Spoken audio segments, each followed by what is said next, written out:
Hola, buenas tardes. ¿Se oye bien? Bueno, mi nombre es Alberto Barrera. Junto con Paco Ruiz Mateas voy a moderar esta mesa. La mesa lleva por título Algoritmos en estimulación cardíaca, utilidad clínica o marketing. Y tenemos ponentes con gran experiencia en el tema de los marcapasos que nos van a hablar sobre varios aspectos en este tema. Le diré a los ponentes que tienen 15 minutos cada uno por exposición y si se ajustan al tiempo, pues luego tendremos un cuarto de hora de discusión. Vamos a empezar con Jesús de Juan, que nos va a hablar sobre los sensores y biosensores.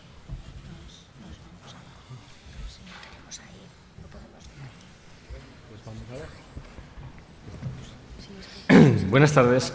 En primer lugar, quiero agradecer a la Junta Directiva la amabilidad que han tenido de invitarme a esta reunión, así como al comité organizador.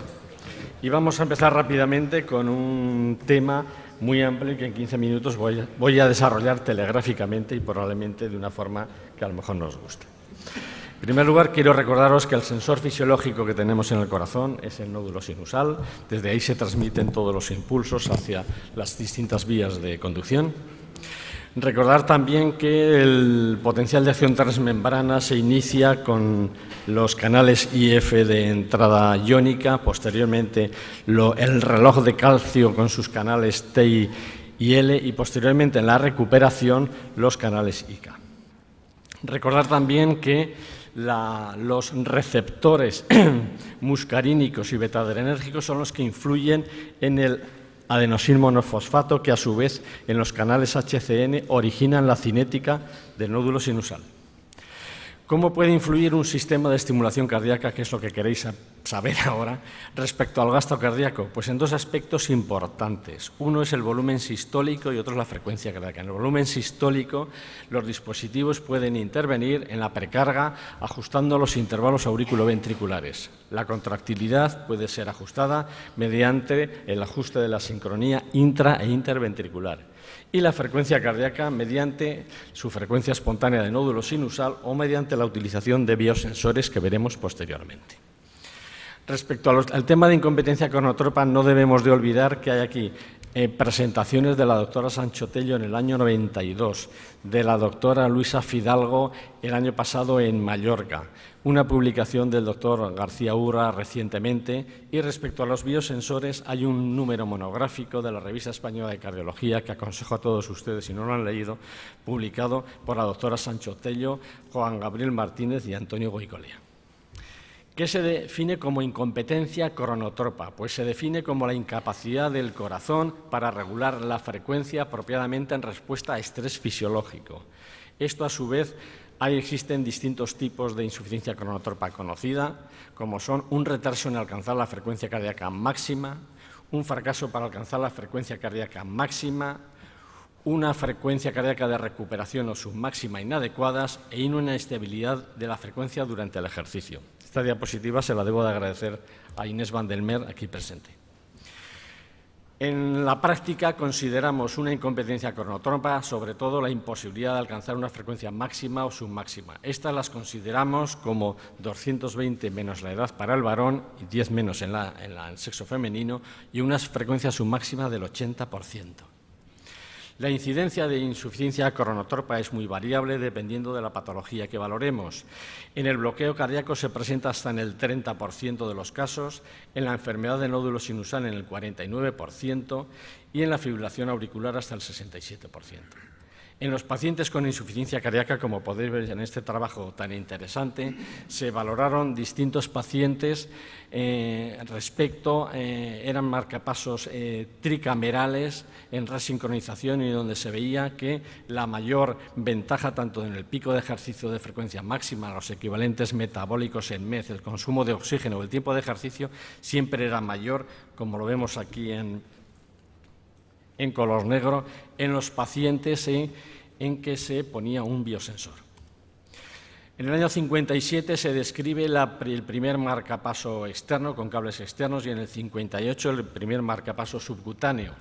En el año 85 aparece el primer biosensor, Dentro de los múltiples biosensores que veis aquí, han desaparecido ya algunos del mercado, como el sensor de respiración que tenía un cable subcutáneo de una empresa italiana llamada Biotech, el marcapaso de temperatura Thermos de la casa Biotronic, el marcapaso con QT de la casa Vitatron. Todos estos han desaparecido y ahora veremos los que tenemos en la actualidad.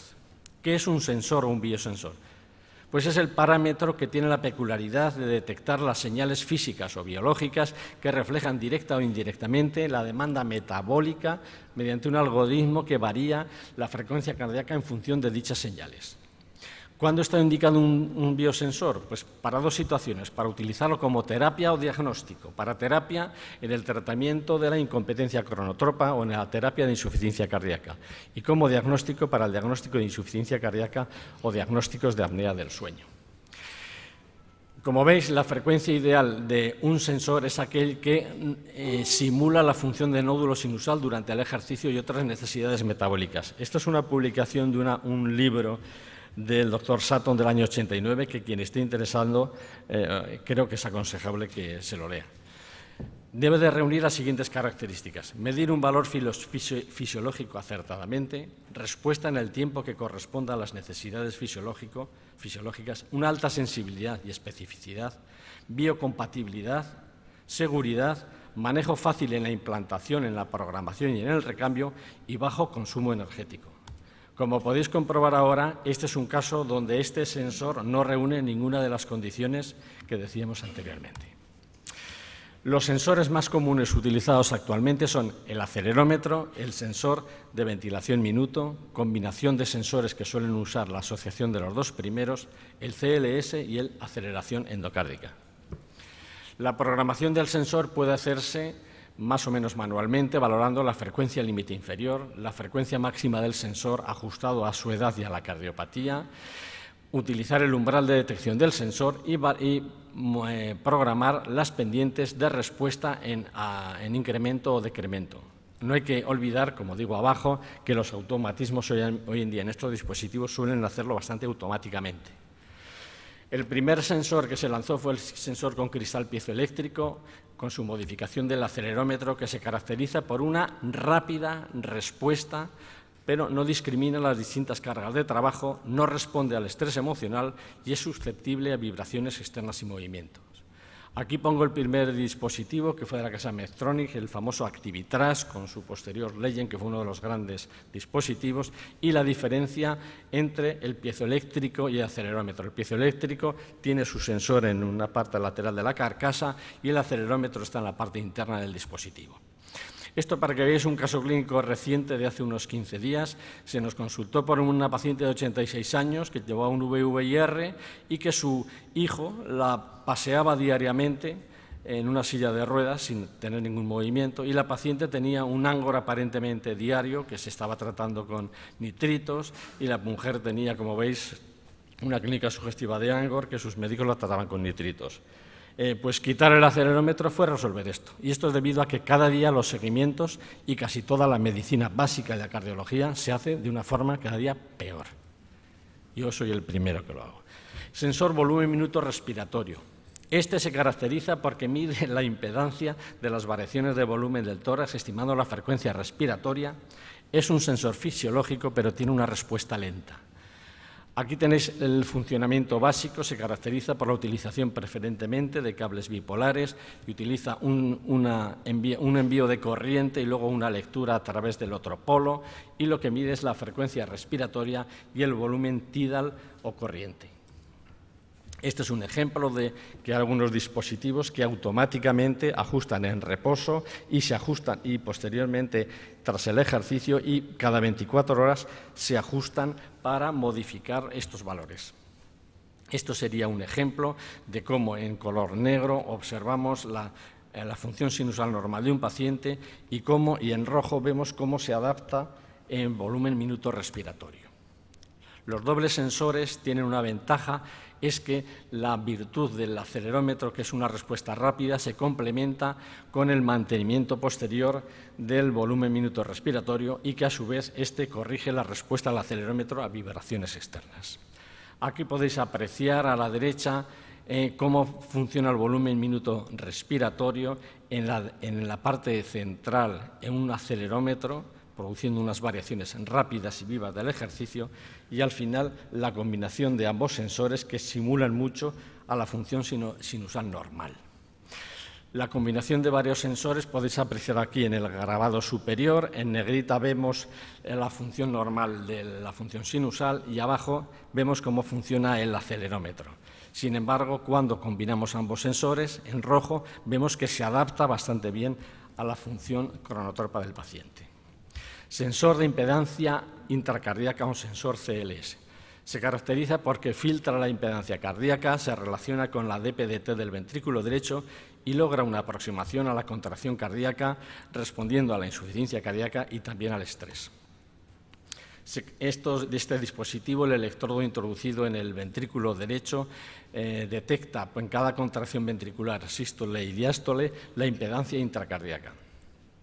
Tiene la ventaja de que se detecta no solamente la función sinusal del paciente, sino también que el componente del sistema nervioso autonómico, muy importante, que otros sensores no utilizan, lo valora bastante bien. En esta publicación podéis ver en color gris clarito el funcionamiento de un sensor de acelerómetro y como podéis ver que es una respuesta tras el ejercicio, donde veis 8 o 10 minutos, una caída rápida del ejercicio. Sin embargo, con el funcionamiento del sensor CLS podéis observar un decalaje más progresivo y más normal.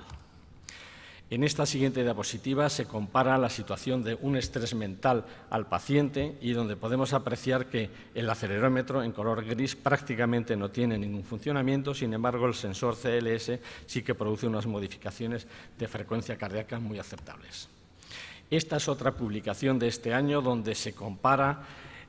A la izquierda podéis ver 3 clasificaciones, el sensor CLS, XL, que es un sensor de acelerómetro, y un DDD sin acelerómetro. Y se puede observar la aparición de hipotensión ortostática tras la programación de estos pacientes inmediatamente tras ponerse de pie o al cabo de 1 minuto. Y podéis apreciar que se observa muchísima menos hipotensión ortostática con este sensor comparando con los anteriores. Sensor de aceleración endocárdica o sensor SON-R. Este se caracteriza porque filtra la impedancia cardíaca, se relaciona con la DPDT del ventrículo derecho o izquierdo y logra una aproximación a la contracción cardíaca, respondiendo muy bien a la insuficiencia cardíaca. Este sensor se puede utilizar o bien como un cable bipolar en ventrículo derecho, midiendo la aceleración endocárdica.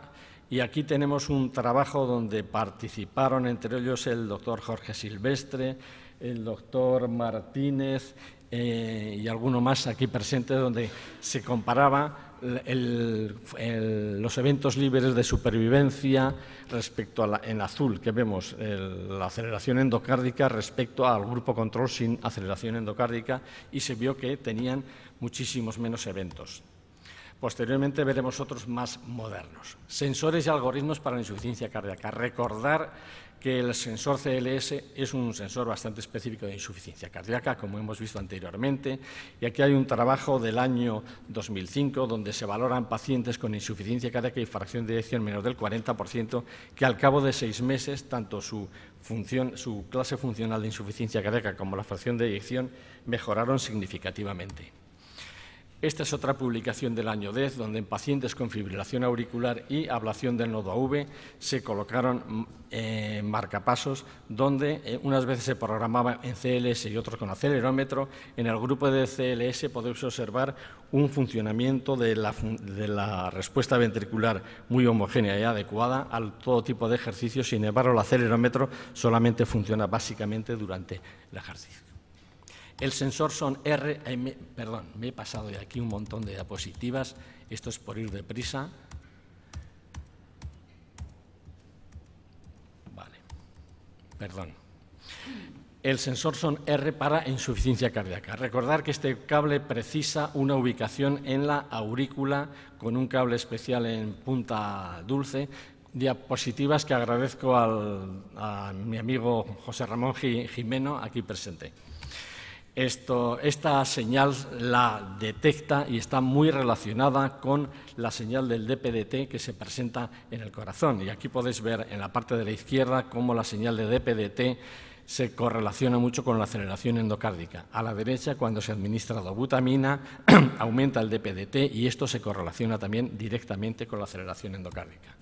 De aquí se ha publicado este trabajo recientemente del mismo grupo, donde también están el doctor Jorge Silvete y otros más, donde se ve que la comparación son pacientes con marcapasos tricamerales de insuficiencia cardíaca, en uno se optimiza con el sensor y en otro grupo no se optimiza, y donde se ve la mejoría de todos los componentes, tanto de muerte, insuficiencia cardíaca, hospitalización, clase funcional y también en los endpoints secundarios. Este es un ejemplo de la evolución a largo plazo, donde se ve que se mantiene en rojo, se mantiene el beneficio a lo largo del tiempo en el grupo sistemáticamente adaptado con este sensor. Recordar también que el algoritmo, aunque son algoritmos, el algoritmo QuickTop es un algoritmo que pretendió o que pretende ajustarse a la insuficiencia cardíaca en los marcapasos tricamerales, y aquí se comparó con un grupo optimizado con ecografía respecto a otro grupo empírico, y donde se observó al cabo del tiempo que no había ninguna mejoría significativa respecto a las distintas programaciones. El algoritmo SMART-AV pretendió otra cosa muy similar, valorar también mediante el algoritmo del intervalo AV del SMART respecto a la aproximación con eco o con un AV fijo, y se observó el endpoint primario que el volumen telesistólico del ventrículo izquierdo, el volumen telesistólico del ventrículo izquierdo no se modificaba significativamente. Los endpoints secundarios que aquí se especifican tampoco se cambiaron. Un recuerdo para el sensor de detección de insuficiencia cardíaca OptiVol, que, como se puede apreciar aquí claramente, hasta el cabo de 5 meses la sensibilidad es muy baja de este sensor. El sensor de detección de sueño. Ya sabemos que la apnea del sueño produce con más frecuencia muerte súbita, fibrilación auricular, mortalidad por insuficiencia cardíaca e hipertensión arterial. Hoy en día se pretende en 2 empresas de dispositivos que mediante la detección de la apnea podemos diagnosticar mejor a este tipo de pacientes. Y por último, recordar que el futuro probablemente radica no en todo esto que hemos hablado, sino en los marcapasos biológicos. Hoy en día, tanto la introducción de células embrionarias o derivados genéticamente de cardiomiocitos se pueden introducir dentro del miocardio, y desde el punto de vista experimental se puede apreciar a la izquierda cómo responden efectivamente tanto al isoproterenol como al proterenol, como en la parte de la derecha al carbamilcolina y a la atropina. Desciende y luego aumenta la frecuencia cardíaca. Y este es el último estudio de este año, donde se transfieren genes que se llaman HCN2 y SKM1 a la rama izquierda de la de His, y donde se observa, si os dais cuenta, que cuando se introducen aisladamente, la respuesta no es muy importante, pero cuando se introducen conjuntamente en la parte inferior podéis ver que respecto a la línea de base, posteriormente aumenta la frecuencia cardíaca máxima. Es decir, esto probablemente sea el futuro de los marcapasos biológicos. Es decir, que los marcapasos biológicos representan, como veis, una estrategia alternativa elegante y prometedora. Y a la vista de todo esto, muchísimas gracias por vuestra atención.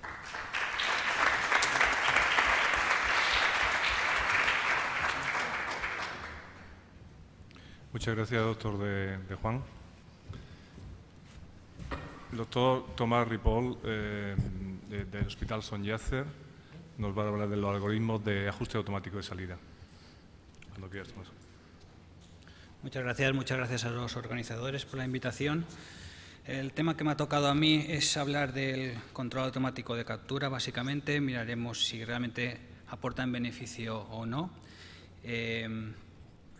Para ello, pues definiremos lo que es el concepto y veremos lo que tiene cada casa comercial, como no podía ser de otra manera. Son sistemas que permiten la verificación automática de la captura, de la determinación periódica del umbral de estimulación y el ajuste automático de la energía del impulso de estimulación para garantizar la captura del miocardio, ¿no? Una vez dicho esto, pues vemos un poco lo que pasaba antes y lo que pasa ahora, ¿no? Porque no todo el mundo cree en estos algoritmos y no todo el mundo los activa, ¿eh? Lo convencional sería, pues en la fase aguda después del implante, programar el marcapasos a una energía suficiente como para garantizar la seguridad del paciente y la captura del estímulo del marcapasos, ¿no? Entonces lo más lógico es programarlo a 5 o algo menos durante la fase aguda para posteriormente reducirlo una vez que se llega al umbral crónico, de tal manera que ahorremos energía y prolonguemos la duración de la batería, ¿no?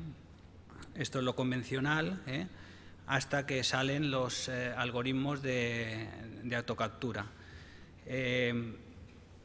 Los algoritmos de autocaptura, los pioneros fueron Sanjut, con su sistema que definieron. Veréis que cada caso comercial le da un nombre ligeramente diferente, pero que en el fondo es todo lo mismo, ¿no? Realmente hay muchísimas similitudes entre todos los algoritmos que tiene cada caso comercial, alguna pequeña diferencia, pero en el fondo son muy parecidos todos, ¿no? Lo clásico es el sistema de autocaptura del ventrículo derecho, pero también ya se han diseñado sistemas en aurícula derecha y en ventrículo izquierdo, como veremos. El sistema de autocaptura pues funciona programando la salida a una energía solo ligeramente superior al umbral medido, ¿no? Y con lo cual minimizamos, digamos, el gasto energético de ese marcapasos. En los marcapasos de Sanjut, en este caso de primera generación, se programaban 0.3 voltios por encima del umbral medido. Actualmente ya solo 0.25, los de segunda generación. Las búsquedas del umbral tienen una mayor resolución, a 0.125 voltios.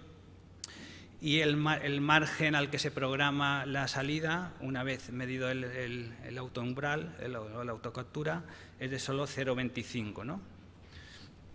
El fundamento de todo esto pasa por 4 puntos claves y todo se basa principalmente en la detección de la respuesta evocada en el miocardio del estímulo del marcapasos, ¿no? Se realiza habitualmente latido a latido en la mayoría de algoritmos y eso nos confirma, digamos, la captura del estímulo del marcapasos por el corazón, ¿no?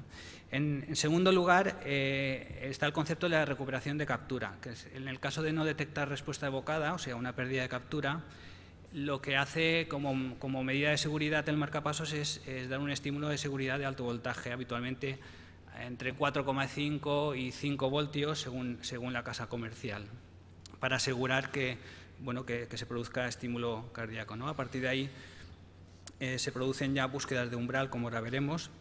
Esto es una gráfica que define bastante bien lo que pasa con estos algoritmos. Hay un primer periodo después de la espícula de marcapasos de unos 15 milisegundos, que es un periodo de cegamiento en el que el sistema no detecta la señal para evitar la corriente de polarización del estímulo miocárdico, del estímulo del marcapasos, para posteriormente abrirse ya la detección de la respuesta evocada, ¿no? Durante unos 48 milisegundos. En el caso de, como veis aquí arriba, en el caso de detectar respuesta evocada, el sistema entiende que ha habido detección, o sea, que la respuesta ha sido, la estimulación ha sido capturada de manera eficaz y detecta eso como el umbral, ¿no? En el caso de no detectar respuesta evocada, emite un impulso de seguridad de unos 5 voltios y procede a buscar un nuevo umbral. La búsqueda del umbral el sistema lo realiza después de 2 pérdidas de captura consecutivas y se realiza de forma periódica cada 8 horas en el sistema de Sanjut. Veremos que en otros pues este intervalo puede variar. En cuarto lugar, se produce la regulación del voltaje. Una vez efectuada la búsqueda de umbral, el voltaje de salida se autoprograma a 0,25 voltios por encima del umbral que se ha considerado. Un tema que también se añade a todo esto es la detección de los latidos de fusión que pueden interferir o que pueden confundir al sistema. Eso pasa en bicamerales, donde lo que se produce es se acorta, el algoritmo acorta el intervalo V para evitar la conducción intrínseca a los latidos de fusión. El sistema de autocaptura se puede programar habitualmente casi siempre, ¿no? En el 90% de los casos y cada vez más. En estos de Sanjut se requieren que los cables sean con electrodos bipolares y de baja polarización, por lo que prácticamente solo tendremos problemas con los recambios, ¿no? Recambios de electrodos antiguos que sean unipolares. Quizás en algunos epicárdicos a veces también podría dar problemas, pero en la mayoría de casos hoy en día ya, si uno quiere, pueden programarse estos algoritmos. Habitualmente cuando uno hace las consultas de seguimiento, pues ve este tipo de gráficos en los que da valores numéricos de los umbrales medidos por el dispositivo y te da unos gráficos con unas curvas de umbrales tiempo que a uno le hace una idea de qué tipo de umbrales se está manejando el paciente. ¿Realmente aportan beneficios? Pues yo creo que sí, ¿no? Hay una serie de beneficios que son muy evidentes, más allá de los fallos que pueda dar este tipo de algoritmos, que también los hay, pero en general aportan seguridad al paciente. El sistema vigilará el umbral de estimulación, se adapta a él y se garantiza la seguridad del paciente, sobre todo ante modificaciones inesperadas del umbral, ¿no? Evidentemente, si la modificación es muy grande porque hay una macrodislocación del cable, ahí no servirá para nada, pero pequeñas variaciones del umbral o no muy significativas sí que aportarán gran seguridad para que ese paciente no pierda el estímulo del marcapasos. El principio de funcionamiento es sencillo, la programación también, porque está prácticamente casi todo automatizado. El ahorro es otro de los puntos fuertes de estos algoritmos, ya que optimiza la energía del impulso de estimulación, con lo cual ahorramos energía y damos mayor longevidad a la batería, y nos puede facilitar el seguimiento, ¿no? Porque nos da ya el umbral de estimulación en un momento, ¿no? Nada más hacemos la interrogación. Y, por supuesto, tienen capacidad diagnóstica. Aparte del test de umbral de autocaptura ventricular, que lo hemos visto ahora, hay otro concepto muy importante, que es el test de sensibilidad de la respuesta vocada, que lo realiza el dispositivo de manera automatizada, pero que es muy importante para garantizar el funcionamiento del algoritmo, ¿no? Este test lo que realmente mide es la señal de respuesta vocada que recibe el dispositivo y a partir de ahí propone un valor de sensibilidad de esa respuesta vocada, ¿no? Asimismo, realiza un test de polarización del cable y con eso sabremos si el dispositivo interpretará si el sistema de captura automática va a funcionar adecuadamente o no. La polarización del cable realmente es lo que veis aquí en este dibujo. Cuando se entrega un impulso de estimulación, hay unos iones de carga positiva que rodean la punta del electrodo. Esta carga positiva es lo que se llama la polarización y que impide en ese momento el flujo de corriente desde todo hasta el tejido. Y evidentemente podría afectar la detección de la respuesta vocada si fuera una corriente muy intensa, ¿no? Se produce solo al principio, justo después del estímulo del marcapasos, y estos sistemas lo tienen en cuenta para que no interfieran la respuesta vocada.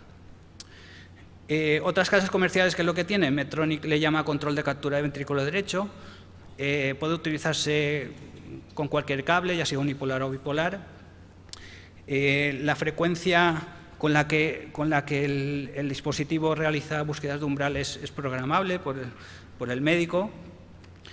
Y aquí hay un margen de seguridad elegible, ¿no? Que habitualmente es 1,5, 2 veces por encima del umbral medido, ¿no? Eso lo elegimos nosotros y también podemos elegir un mínimo voltaje programable. Funciona, como veis, algo diferente a lo dicho hasta ahora. Aquí veis una gráfica que aporta en las consultas de seguimiento.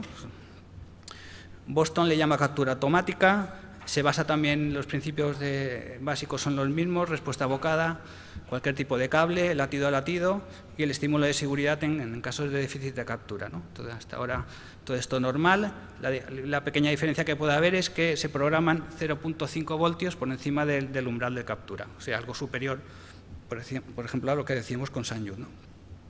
Se puede utilizar cualquier tipo de cables y también tiene la gestión de la diferenciación de latidos de fusión. El test se realiza cada 21 horas, la búsqueda de umbral. Sorin pues, también funciona latido a latido, tiene estímulos de seguridad, realiza el umbral periódicamente y hay un mínimo establecido también, que lo podemos configurar nosotros. Aquí veis una gráfica de un marcapasos de Sorin. Las mediciones son cada 6 horas. Y se ajusta al doble del umbral, siempre por encima del valor programado por el médico, ¿no? Algo curioso que tienen los algoritmos de Sorin es que emiten de forma periódica 2 espículas a 0 voltios y eso sirve para detectar mejor los latidos de fusión, ¿no?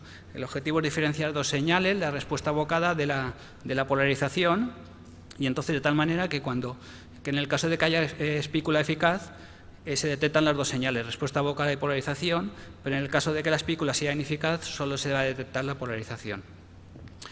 Al emitir las dos espículas estas a 0 voltios, si se detecta señal, se considera que hay una fusión ventricular.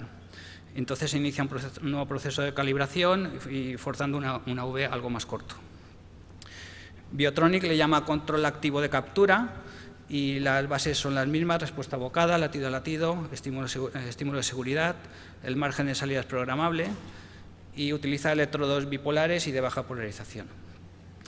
Hablamos brevemente de la aurícula. La aurícula pues tiene bastantes más dificultades, está mucho menos desarrollado y tiene más dificultades este tipo de algoritmos que no el ventrículo.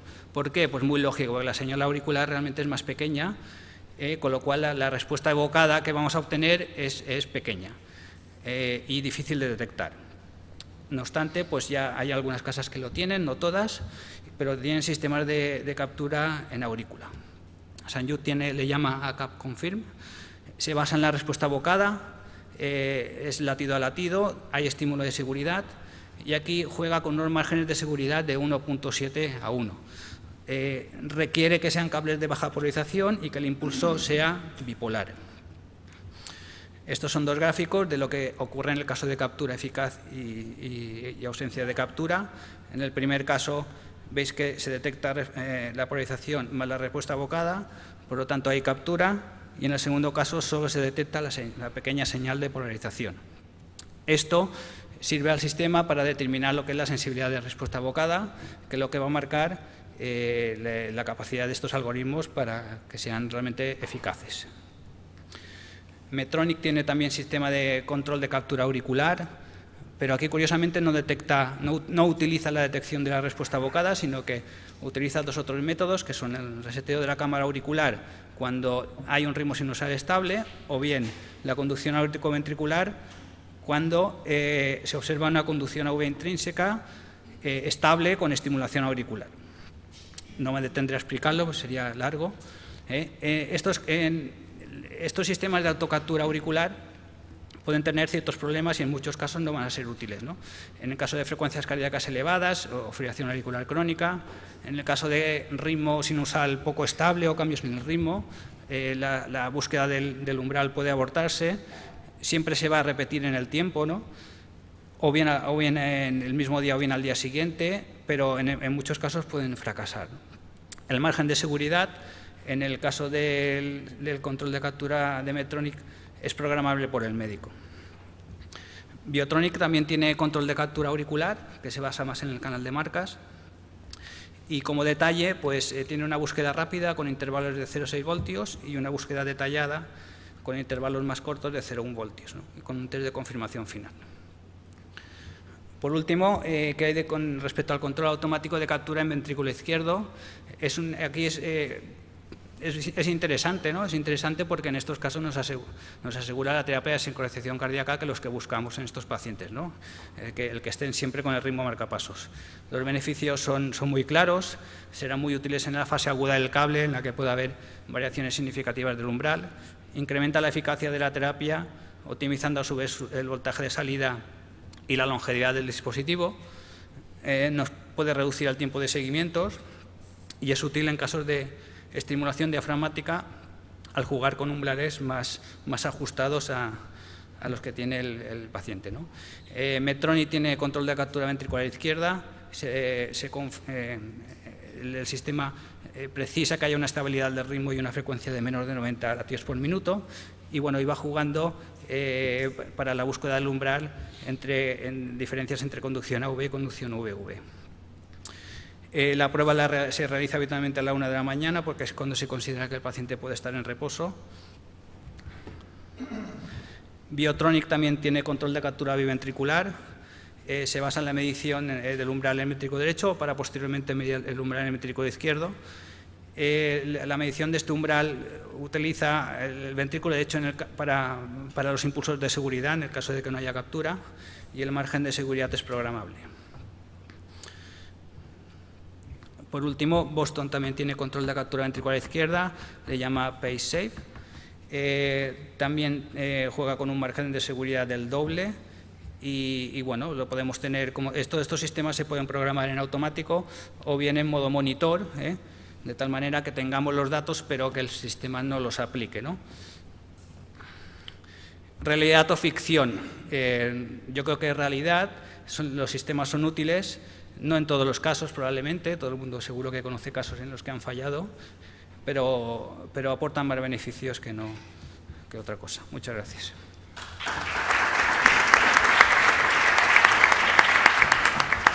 Gracias, Tomás. Vamos a pasar a la siguiente ponencia a cargo de Juan Leal, que nos va a hablar de los algoritmos para la reducción de la estimulación ventricular. Bueno, muchas gracias por la invitación al comité científico de la sección. Muchas gracias a los moderadores, muchas gracias a vosotros por vuestra presencia, cuando lo que os apetece es una charla tranquila después de una buena comida o una siestecita.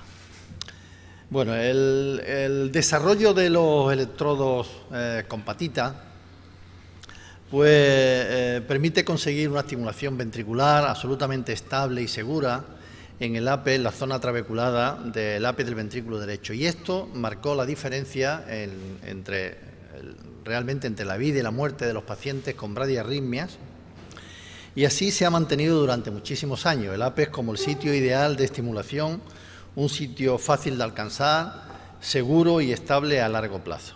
En los últimos años ha habido un incremento significativo del reconocimiento del efecto deletéreo, yo diría peligroso, de la estimulación en el APE de ventrículo derecho, tanto en pacientes con marcapasos y en desfibriladores, y ahí figuran quizás los estudios más representativos, tanto en desfibriladores con marcapasos, que demuestran que la estimulación ventricular tiene efecto, incrementa la hospitalización por insuficiencia cardíaca, por aparición de disfunción ventricular y incremento de episodios de fibrilación auricular, y que esto además está claramente relacionado con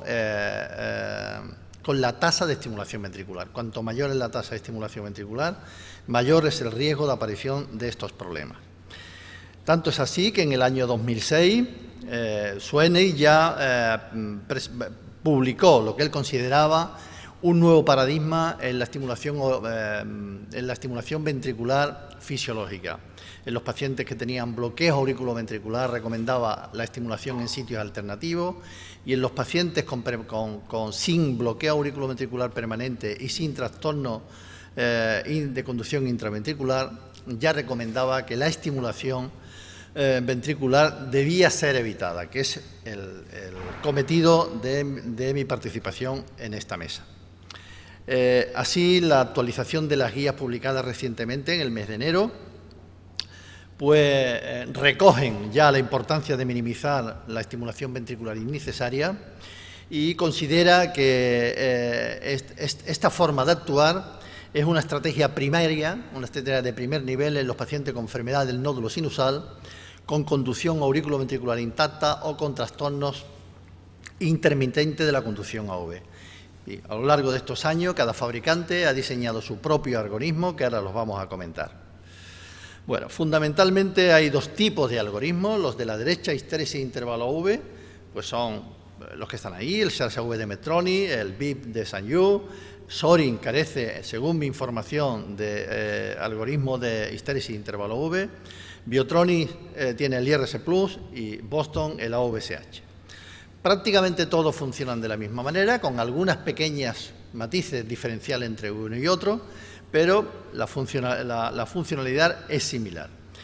El otro grupo lo constituyen el modo de estimulación AIR, con cambio de estimulación a EDR cuando aparece algún grado de bloqueo, y son estos que están aquí, el MVP de Medtronic, la ISAFR de Sorin, el VP Suppression de Biotronic y el Rhythmic de Boston.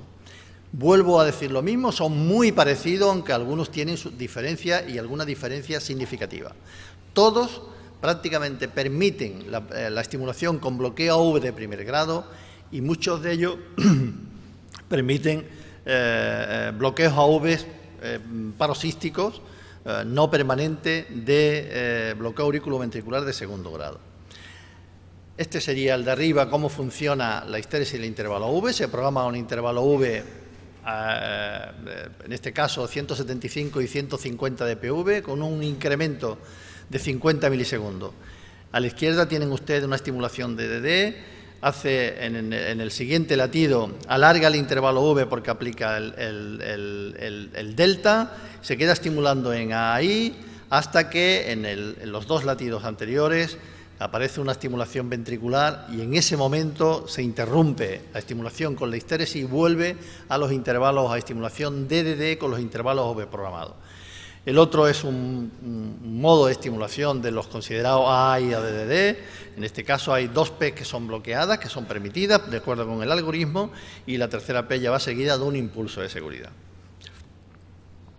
Bueno, yo antes de entrar en esto me gustaría recordar los resultados del estudio Dampey, que como sabéis es un estudio con unos resultados absolutamente inesperados.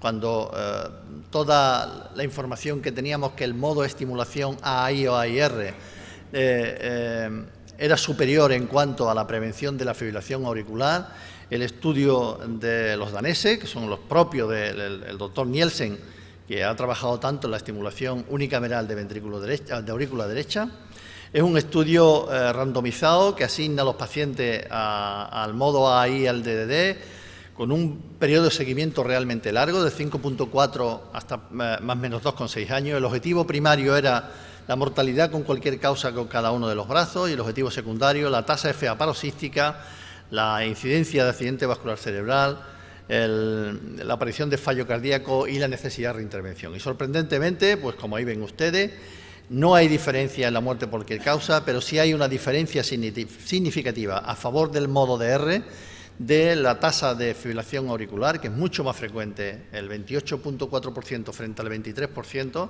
en el grupo DDR, y la tasa de reoperaciones, que es significativamente igualmente favorable a el modo de estimulación DDR. Y ellos terminan diciendo que la estimulación AIR unicameral debe ser evitada en pacientes con enfermedad del seno y que el modo DR usando un antiintervalo V menor de 220 milisegundos, debe ser el modo de elección en estos pacientes. Yo quiero aquí lanzar una nota en relación de la importancia de la estimulación AI.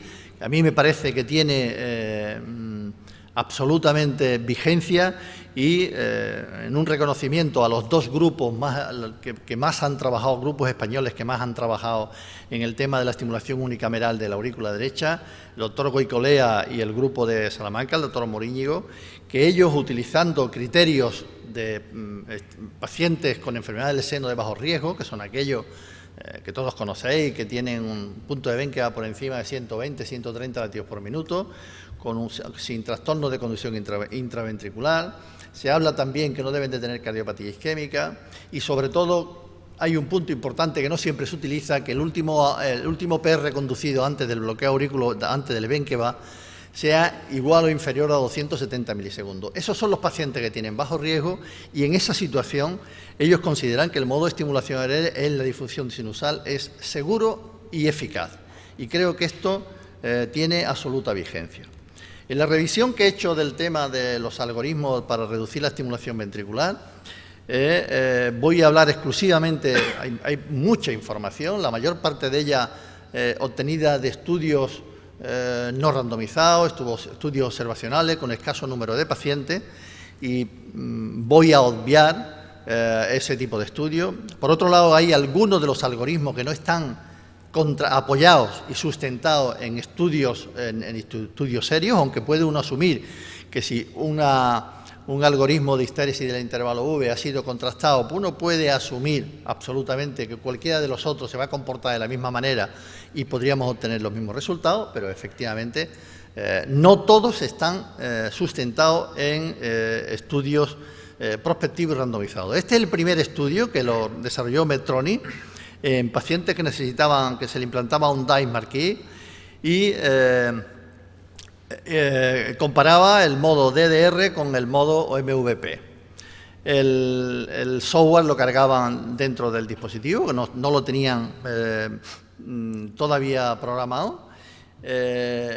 y randomizaron a MVP o DDR con un intervalo V de 216 milisegundos y 189 de EPR. Y analizaban todos los contadores y los diagnósticos para ver cuál era la tasa de estimulación de la aurícula, la tasa de estimulación ventricular y la duración del cambio de modo, de la duración del modo DR en caso de bloqueo auriculoventricular. La información más importante es que ya ellos demostraron que se producía una reducción significativa de la tasa acumulada de estimulación ventricular, de 4.1% frente a 73,8% a favor del modo MVP, y cómo se producía una reducción absoluta y relativa de la tasa acumulada de estimulación en ventrículo derecho. Ya ellos alertaron de la posible complicación de que estas pausas podían generar alteraciones o ciclos cortos, ciclos largos, ciclos cortos, que todos sabéis que pueden facilitar la aparición de arritmias ventriculares. Y ellos, de los 87 episodios de taquicardia ventricular que vieron en el estudio, 81 episodios ocurrieron durante el modo MVP y el 91% de ellos fueron en 2 pacientes. O sea, que efectivamente, cuando luego veremos, no está exento de complicaciones. En relación con la tasa de estimulación, la baja tasa de estimulación, que es lo que en definitiva nosotros vamos a perseguir, este estudio realizado con el SAFR, publicado el año pasado, muestra cómo el modo de estimulación A y SAFE reduce de manera significativa o consigue un mayor porcentaje de pacientes con estimulación de 0 en ventrículo derecho frente al modo de estimulación DDD o bien incluso con el modo de estimulación con retraso V largo. Y eso lo consigue tanto a corto como a largo plazo. En cambio, no hubo diferencia significativa en el riesgo de aparición de fibrilación auricular en ninguno de los modos. Este es un estudio que compara un algoritmo de histéresis del intervalo V con el MVP, o sea, un algoritmo con los que permite la posibilidad de hasta bloqueo auriculoventricular del segundo grado. Y en todas las situaciones, en pacientes totales, en relación con la suma de pacientes, con todos los pacientes, siempre el MVP va a producir una reducción más significativa, una tasa de estimulación ventricular significativamente más baja, como es el primero de las gráficas. En el segundo se trata de pacientes que no tienen bloqueo auriculoventricular, son pacientes que tienen enfermedad del seno, y se ve cómo los dos algoritmos producen una tasa de estimulación baja, pero el MVP la reduce aún más. En pacientes con bloqueo auriculoventricular de primer grado, lógicamente los pacientes con el SEARS-AV van a producir mayor estimulación, porque no van a permitir bloqueos auriculoventriculares de primer grado prácticamente únicamente un latido. Y el MVP va a disminuir significativamente también en estos pacientes, con los inconvenientes que puede suponer la estimulación prolongada durante mucho tiempo con un retraso V muy largo. En los pacientes que tienen bloqueo V de segundo grado, pues ocurre exactamente igual. Los dos, el MVP reduce de forma significativa la tasa de estimulación. En pacientes con bloqueo auriculoventricular de tercer grado intermitente, los dos la reducen, y lógicamente en pacientes con bloqueo V de tercer grado permanente, ninguno de los dos va a reducir la tasa de estimulación. El otro aspecto importante es qué es lo que ocurre con estos algoritmos en la tasa de fibrilación auricular. Bueno, pues este es el estudio quizá más numeroso, y al final podemos decir que se produce una reducción modesta de la tasa de fibrilación auricular con el modo de estimulación MVP, y a pesar de que se reduce significativamente la tasa de estimulación ventricular. El MVP tiene una tasa de estimulación del 9.1% frente al 99% en el DR, y manteniéndose la misma estimulación auricular en los dos modos. Tampoco hay ninguna repercusión en la necesidad de cardioversión, la necesidad de catéter de ablación, la ablación de nodo V o el aislamiento de venas pulmonares. En los dos grupos la situación es similar. Bueno, un aspecto importante, 2 diapositivas, el tema de los desfibriladores. Sabemos que el estudio David demostró que los pacientes que recibían una unidad DDD que no requerían estimulación ventricular frente a aquellos pacientes que recibían el modo de estimulación VVI a 40 latidos por minuto, estos últimos tenían una mejor supervivencia, tenían menos eventos cardíacos que aquellos que estaban con la estimulación DDD. Este es un estudio de no inferioridad, que no pudo demostrar la no inferioridad del eso porque no alcanzó el umbral necesario y que, bueno, pues lamentablemente eso es lo que ocurrió. Y esto parece que ocurre fundamentalmente en el brazo, a expensas del brazo de pacientes que tienen bloqueo auriculoventricular de primer grado. Aquellos que tienen un PR mayor de 230 milisegundos, la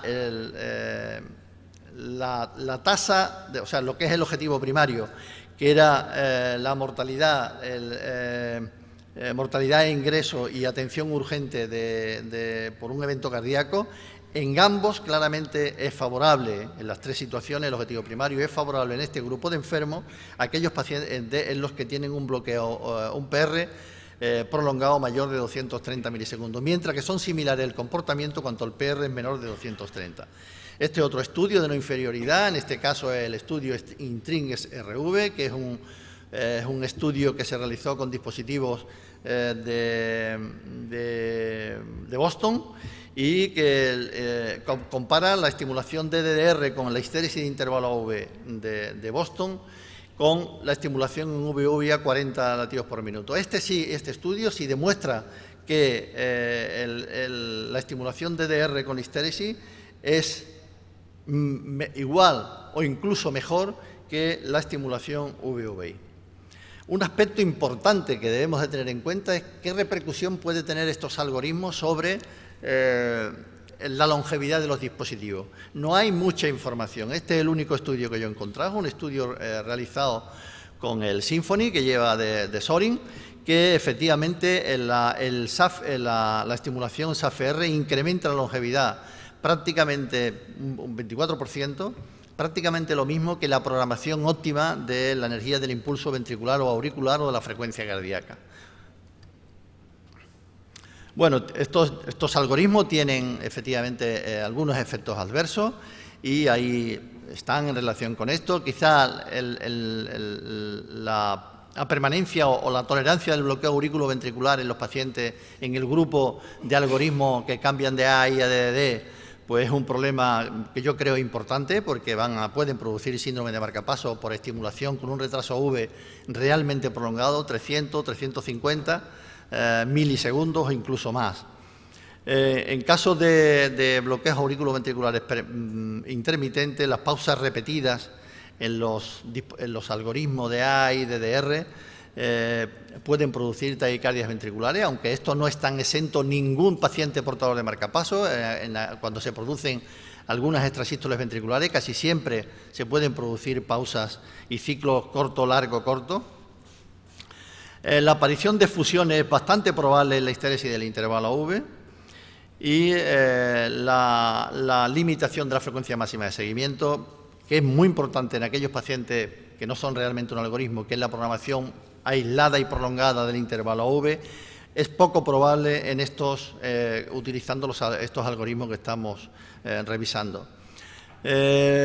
Por último, anotar un estudio que está en marcha, el estudio BOTE, que, bueno, intentando, de acuerdo con los resultados del estudio de Dampey, quiere comparar la estimulación en septus de ventrículo derecho, comparándola con la mínima estimulación ventricular, creo que es el algoritmo de Biotroni el que están analizando. Y bueno, empezó en el año 2011, se esperan que los resultados sean en el 2013. Yo creo que no va a aportar nada porque el tiempo de estimulación es muy corto y todos sabemos que los efectos indeseables de la estimulación ventricular es a largo plazo y con una tasa de estimulación muy alta. Yo me he permitido sacar algunas conclusiones con esto. La primera de todas es todos los algoritmos estudiados reducen el porcentaje de estimulación ventricular de forma significativa, especialmente el MVP y el AISAFE. Algunos de ellos han demostrado que aumentan la longevidad de los dispositivos. Otros, el MVT y el SEARS-AV, reducen el riesgo relativo de aparición de fibrilación auricular persistente. En pacientes con DAI sin necesidad de VP, el algoritmo DR y el histéresis de Boston han demostrado que son igual o superior al modo de estimulación VVI. Los efectos adversos de los algoritmos son escasos, sobre todo en el grupo de pacientes con marcapaso. En cambio, los DAI, pues sí, pueden ser problemáticos. Ninguno ha podido demostrar que reduzcan la mortalidad o la hospitalización por fallo cardíaco, seguramente porque todos ellos son estudios de muy corta duración.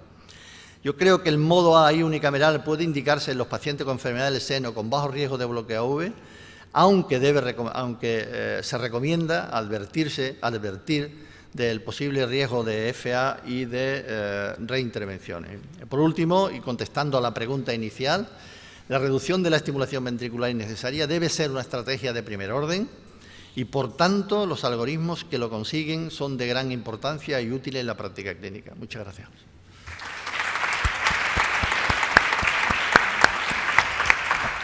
Muchísimas gracias, doctor Leal, por tu excelente revisión del tema.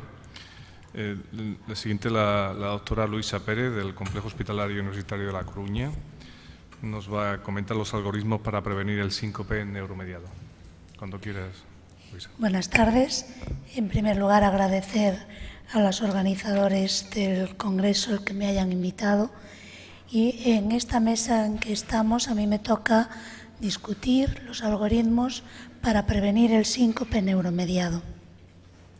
Estos son los puntos en los que yo voy a desarrollar el tema y una breve introducción diciendo que los marcapasos entran dentro del grupo de disponibilidades terapéuticas para los pacientes con síncope neuromediado, simplemente para resolver casos de bradicardia severa. Solamente en este supuesto tendrían un papel dentro de esta opción terapéutica. Y esto queda bien ratificado en las guías de recomendación. Aquí reproduzco las guías europeas del 2009 que dejan establecido que la indicación de marcapasos en pacientes con síncope neuromediado queda limitado a pacientes de más de 40 años con muchos síntomas y que no responden a la terapia habitual y que además se ha demostrado que presentan bradicardia, bien sea de forma espontánea, en este caso sería una indicación 2A, o bien durante la prueba del TIR test, en el cual constituye una indicación 2B. Entrando en la descripción de los algoritmos, todas las casas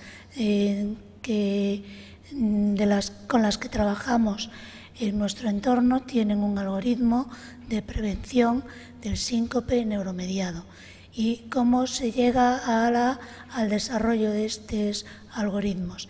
Desde el punto de vista conceptual, el tratamiento con marcapasos del síncope neuromediado debe cubrir 3 objetivos esenciales. El primero, preservar el ritmo intrínseco fuera de los episodios del síncope neuromediado. El segundo, resolver la bradicardia de forma puntual en los episodios de síncope con bradicardia, es decir, con respuesta cardioinhibidora. Esta respuesta puede ser bien por pausas sinusales, bradicardia sinusal, bloqueo AV completo o una combinación.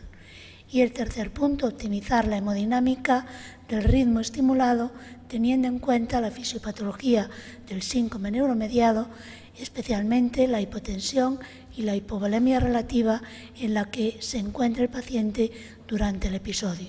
En esta situación quedan descartados los marcapasos monocamerales y, centrándose en los doble cámara, inicialmente se usaron el DDD o el DDDI con frecuencias de estimulación basales. Esto no resolvía bien el problema de la bradicardia, y posteriormente frecuencias de límite alto, pero con una histéresis baja para tratar de minimizar la estimulación fuera de los episodios.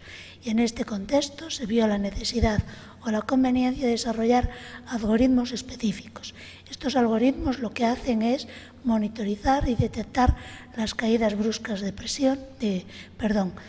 frecuencia cardíaca y responder con una frecuencia alta temporal durante este episodio y ayudar así al organismo a resolver el problema del síncope.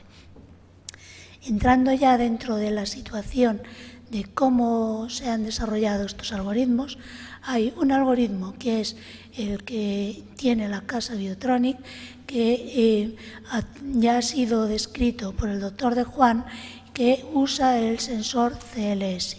Este sensor detecta hace una medición de la impedancia intracardíaca entre el electrodo distal del ventrículo derecho y la carcasa del generador y hace una valoración de la impedancia. Esta impedancia la transforma tiene una relación directa con la contractilidad y de aquí saca una decisión sobre en qué frecuencias actuar. Este algoritmo entraría dentro de todo el proceso de desarrollo del síncope vasovagal en una fase relativamente precoz, que es cuando actúa la hipercontractilidad dentro del ventrículo. Todos los demás algoritmos actúan ya en la fase avanzada del desarrollo de la bradicardia, justo para resolver, detectan la caída brusca de la frecuencia cardíaca y la resuelven de forma inmediata. En todos ellos lo que hay es una respuesta del marcapaso aumentando la frecuencia cardíaca. El algoritmo CLS ya lo hemos explicado, quedarnos con la idea de que monitoriza latido a latido esa impedancia intracardíaca que traduce en una valoración de la contractilidad y a través de un algoritmo decide a qué frecuencia debe estimular, acelerando la frecuencia cuando detecta los síntomas propios de un síncope vasovagal incipiente. Este algoritmo tiene otra ventaja y es que su programación es automática, on-off, mientras que en los demás algoritmos hay que programar una serie de parámetros individualizados. Pasando por orden alfabético de las demás casas, iniciamos por la casa Boston, que lo que detecta es una caída de la frecuencia cardíaca y cuando se limita a detectar durante un tiempo la estimulación auricular a la frecuencia inferior que se ha programado y responde con un incremento de frecuencia proporcional a la frecuencia previa al síncope vasovagal. Y estos son los parámetros que, si ponemos en on este algoritmo, tendríamos que programar de forma individualizada en el caso del algoritmo de Boston. En el caso de Medtronic tiene dos posibles algoritmos. Los dos son programables de forma individual o conjunta. Uno de ellos lo que mide es una caída brusca de la frecuencia hasta un nivel predeterminado durante un tiempo X, también prefijado por programación, y el otro lo que hace es determinar la caída brusca hasta la frecuencia inferior de estimulación, frecuencia de histéresis o frecuencia inferior, y cuando determina un número de latidos que nosotros hemos prefijado en el que el marcapaso está estimulando, responde con en uno y en otro de los algoritmos, responde subiendo la frecuencia, estimulando un tiempo predeterminado por programación a una frecuencia alta y volviendo paulatinamente a la frecuencia basal. Y estos son todos los parámetros que debemos programar en el caso del algoritmo de Medtronic.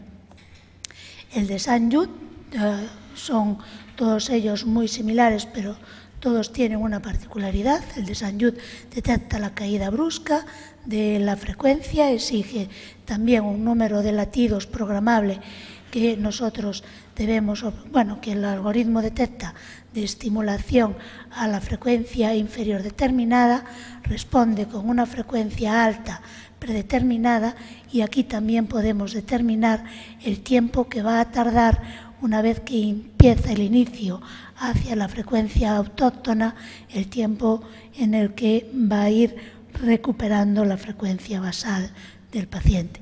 Y estos son todos los parámetros que nosotros debemos programar en el caso del algoritmo St. Jude.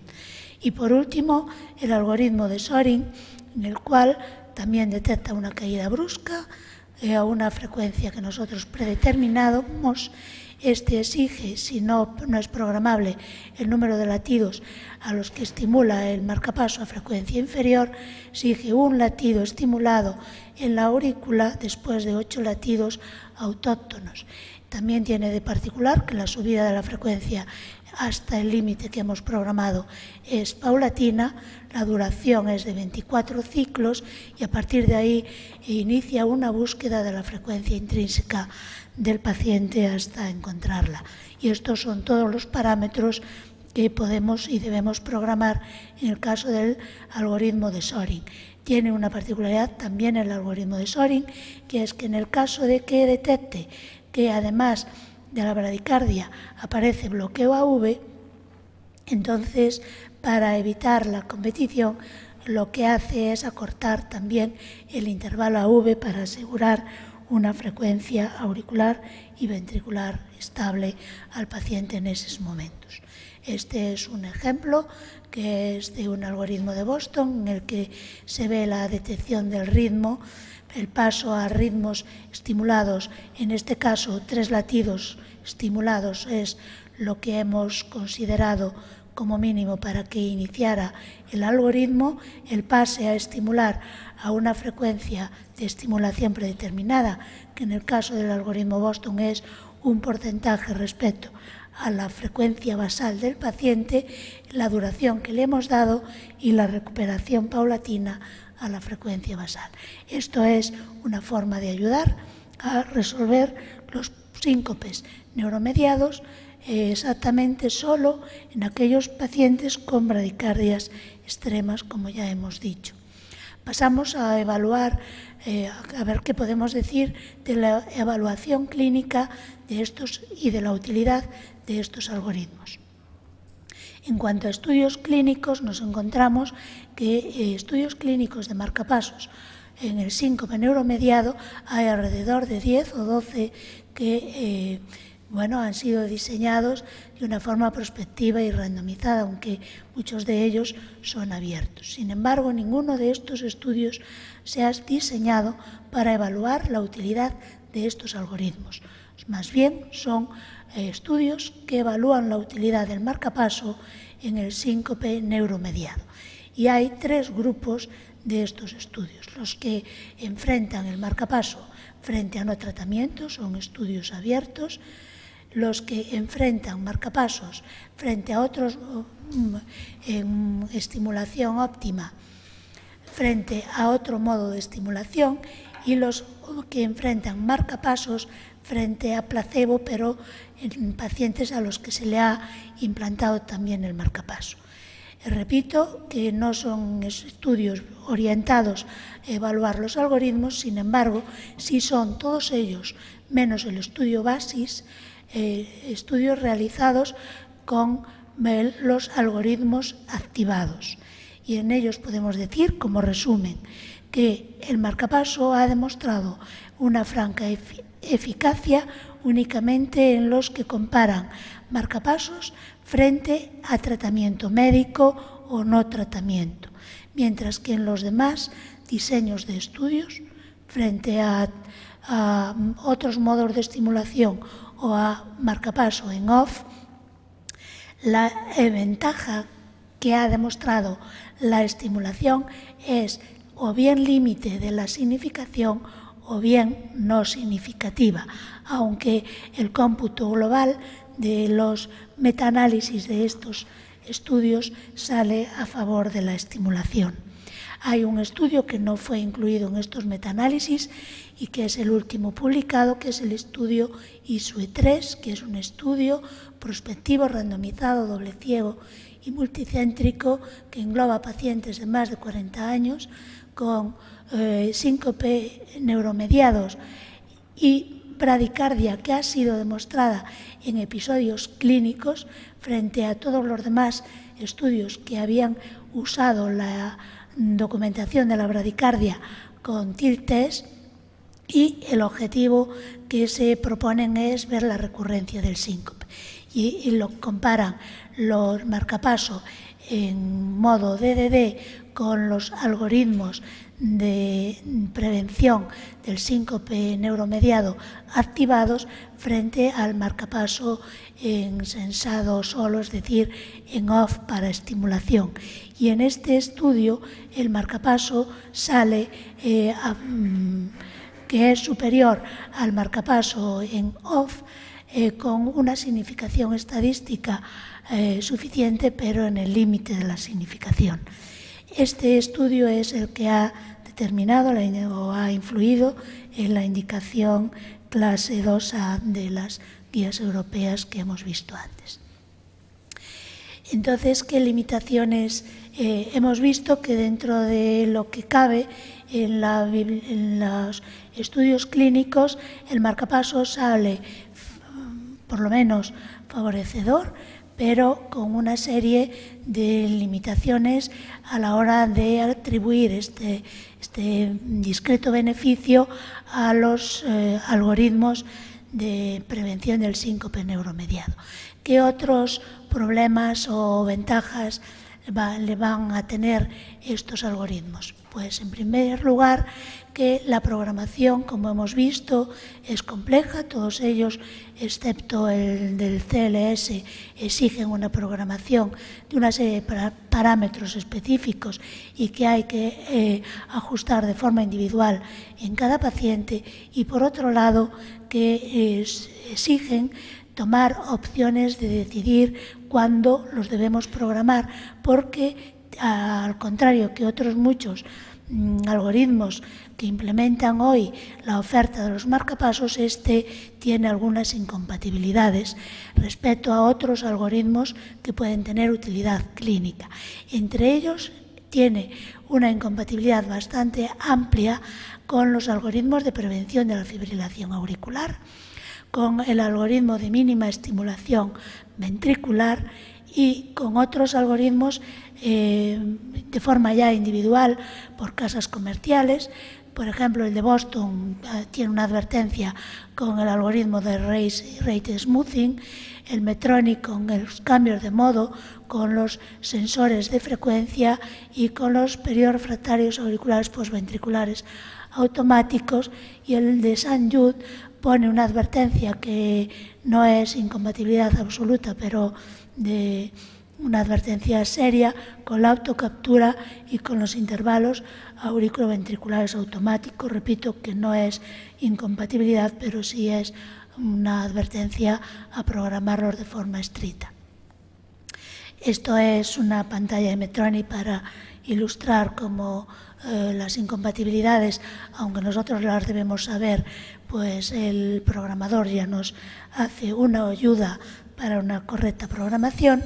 Y esto es la segunda limitación que tienen, que es que indudablemente estamos detectando caídas bruscas de frecuencia y poniendo el marcapaso a una frecuencia alta de estimulación, y esto puede tener falsos positivos porque las variaciones de frecuencia se pueden deber a algo que sea diferente a un síncope neuromediado, como pueden ser las frecuencias fisiológicas extremas o las pausas compensadoras post-extrasistólicas, y todo esto lo debemos tener en cuenta a la hora. Esto no es insalvable, no es una limitación insalvable, pero sí una limitación para ajustar de forma individual estos algoritmos a cada paciente. Y otra limitación es que la eficacia es difícil de evaluar. Hemos visto que no teníamos estudios y tampoco hay grandes estudios comparativos entre los diferentes algoritmos. 2 minutos. Estoy acabando. Este es un estudio que demuestra que, a pesar de no ser, es una simulación del ISUE2, demuestra que sí es eficaz. Y en este otro compara el CLS con los mecanismos de Medtronic, que también demuestran que sí son eficaces. Una segunda cuestión es que estamos hablando de una indicación de marcapasos marginal en los estudios. Ya vemos el gran número de pacientes que hemos tenido que evaluar para sacar un número muy pequeño de pacientes, una gran indicación marginal en la práctica clínica. En total, en el registro español del 2011 ha representado el 1% de las indicaciones y hemos puesto pues 39 marcapasos en toda España con una indicación por síncope neuromediado, es decir, que estamos ante algo muy marginal, y estas son las conclusiones que van precedidas de esta encuesta que yo hice a los miembros de la sección de estimulación. He recibido 24 respuestas preguntándoles sobre la utilidad de los algoritmos y si los activa en la práctica clínica. Me han contestado el 63% que los activa en todos los pacientes con el diagnóstico de síncope neuromediado, el 29% solo en pacientes seleccionados según la historia clínica, siempre dentro de los de síncope neuromediado, y un 8% no los activa nunca. Y en cuanto a si tiene credibilidad en ellos, considera el 58% que son útiles, el 38% dice que no son útiles y hay una respuesta que dice que tiene dudas, no sabe contestar si lo son o no. Y estas son las conclusiones.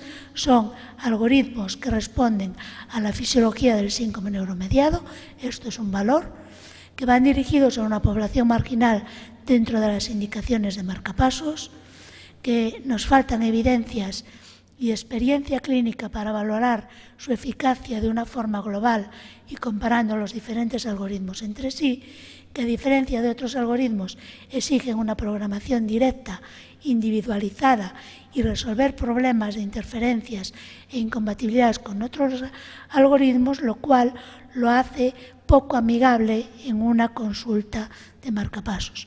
Y por último, mi valoración personal es que a pesar de todo ello, yo creo que son útiles y tienen una función dentro de estos pacientes seleccionados. Muchas gracias. Muchas gracias, Luisa. Pasamos ya a la última ponencia a cargo de María José Sancho Tello, que nos va a hablar de los algoritmos para prevenir la fibrilación auricular. Bueno, buenas tardes a todos. Yo también quiero agradecer a la organización el haberme invitado a participar. Quiero agradecer a todos los asistentes el aguantar a estas horas aquí. Y lo que no agradezco tanto es el tema adjudicado ni el horario. ¿Y por qué no agradezco tanto el tema adjudicado? Pues creo que me ha tocado bailar con la más fea, o el más feo en este caso. Ya en 2009 se publican dos editoriales, uno en Europace y otro en Heart Rhythm, que ya nos dicen si necesitamos seguir hablando de la estimulación antitaquicardia en aurícula y si los algoritmos selectivos preventivos de fibrilación auricular se ha escrito ya el capítulo final. Pienso que no, voy a tratar de salir del paso, pienso que tenemos que seguir hablando, para eso estoy yo aquí y voy a tratar de justificar el por qué seguimos hablando de los algoritmos preventivos y de la estimulación antitaquicardia. Bien, ¿por qué tenemos que seguir hablando de ello? Pues sabemos que la fibrilación auricular es muy frecuente en los pacientes con marcapasos y que esta fibrilación auricular aumenta conforme aumenta el tiempo de seguimiento. Así, en los pacientes con enfermedad del nódulo sinusal se estima que el 57%, sabemos que el 57% presenta fibrilación auricular a los 10 años y que este porcentaje es actualmente, este trabajo es un poco antiguo, como veis es de 1995, pero me gustaba la imagen y por eso la he puesto. Actualmente, con el envejecimiento de la población, la fibrilación auricular en los pacientes con enfermedad del nódulo sinusal a los 10 años se estima que alcanza hasta un 68%. En pacientes con bloqueo auriculoventricular, la fibrilación auricular está presente alrededor de un 26% de los mismos. Y como digo, tenemos que seguir hablando de algoritmos preventivos porque sabemos que la estimulación auricular disminuye el riesgo de desarrollar fibrilación auricular tanto en pacientes con enfermedad del nódulo sinusal como en pacientes con bloqueo auriculoventricular, siempre que el seguimiento supere los 9 meses. Diferentes estudios prospectivos aleatorizados así nos lo han demostrado, que quedan reflejados en esta diapositiva. Por otra parte, el dispositivo marcapasos o desfibrilador con un cable auricular es un elemento importantísimo para diagnosticar episodios de fibrilación auricular asintomáticos, una vez superados los problemas de detección. y no solo diagnostica los episodios de fibrilación auricular asintomáticos, sino que también es capaz de observar y determinar qué desencadenantes encontramos. Por ello, a finales de los años 90, principios de 2000, todas las empresas fabricantes de marcapasos desarrollan algoritmos preventivos de fibrilación auricular que consisten en una sobreestimulación auricular, bien de forma continua, como en este caso, respondiendo con sobreestimulación auricular cuando aumenta la frecuencia sinusal, o bien ante desencadenantes como pueden ser las extrasístoles auriculares, los episodios de cambio de modo después del ejercicio, otras durante la pausa post-extrasistólica. Como digo, todas las empresas desarrollan sus algoritmos preventivos de fibrilación auricular. No me voy a entretener en describir los diferentes algoritmos porque pienso que no es el escenario, y solo decir que además los dispositivos de Medtronic disponen del tratamiento mediante estimulación antitaquicardia de los episodios de arritmias auriculares organizadas. Como siempre, cada fabricante tiene su algoritmo o sus algoritmos, como siempre cada uno lo llama de manera diferente para facilitarnos el trabajo a todos los que nos dedicamos a ello. Pues bien, como digo, cada uno desarrolla su algoritmo o sus algoritmos y a mediados de los años 2000 se publican múltiples estudios prospectivos, unos aleatorizados, otros cruzados, que tratan de evidenciar la eficacia de estos diferentes algoritmos y que fueron maravillosamente resumidos por Marisa Fidalgo en una publicación en la Revista Española de Cardiología. Como vemos, los resultados no son homogéneos. Los periodos de seguimiento son cortos, cada uno analiza unos objetivos y todos estos estudios reúnen una serie de factores de confusión que restan potencia a los resultados y que explican un poco la disparidad de los mismos. Estos factores de confusión son que el 16 al 45% de los pacientes, simplemente por el hecho de implantarles un marcapasos y tratar la bradicardia, ya no vuelven a tener fibrilación auricular en estos periodos de seguimiento. Por otra parte, todos los algoritmos que se desarrollan en este periodo de tiempo, al aumentar la estimulación auricular, llevan apareado un aumento del porcentaje de estimulación en ventrículo derecho que, como hemos visto, puede favorecer el desarrollo de fibrilación auricular. Por otra parte, son muy frecuentes los problemas de detección auricular inadecuada, detectando episodios de fibrilación auricular de forma, como digo, incorrecta, que alcanza hasta el 46% de los pacientes. Los periodos de seguimiento de todos estos estudios son cortos. Como he dicho, la disminución del riesgo de fibrilación auricular con estimulación auricular, tanto en aurícula aislada o con estimulación DDD, se empieza a observar a partir del 9º mes. Todos estos estudios son desarrollados con seguimientos cortos de 3 a 6 meses y, como ya hemos comentado, los objetivos son muy diferentes y las poblaciones en las que se realizan también lo son. Estaba el último de los estudios que había puesto en la diapositiva anterior. Para intentar paliar todos estos factores de confusión o alguno de ellos, en 2000 se desarrolla el estudio SAFARI, que se publica en 2009, que es un estudio internacional, multicéntrico, prospectivo, aleatorizado, paralelo, en pacientes incluidos en 78 centros de América y de Europa. Pretende incluir un número amplio de pacientes y pretende hacer un seguimiento más largo. Pues bien, intenta enrolar a 555 pacientes con indicación 1 o 2 de estimulación, todos ellos con fibrilación auricular demostrada, pero vemos que únicamente cumplen luego el criterio, los sigue durante 4 meses, durante el cual han de presentar una carga arrítmica superior al 0% y solo con haberles implantado un marcapasos de los 555 tienen una carga superior al 0%, una carga arrítmica superior al 0%, solo 240, que son los que puede aleatorizar. Los aleatoriza a activar 6 algoritmos preventivos de fibrilación auricular, son marcapasos, Vitatron, como he dicho, Selection 9000, y el otro grupo a no activar los algoritmos de prevención de la fibrilación auricular. Como digo, trataba de paliar algunos de los factores de confusión de los estudios previos, realizando un seguimiento más largo, pero si os dais cuenta, después del periodo de 4 meses para estabilización y registro de arritmias auriculares, el seguimiento vuelve a ser corto y vuelve a ser de 6 meses.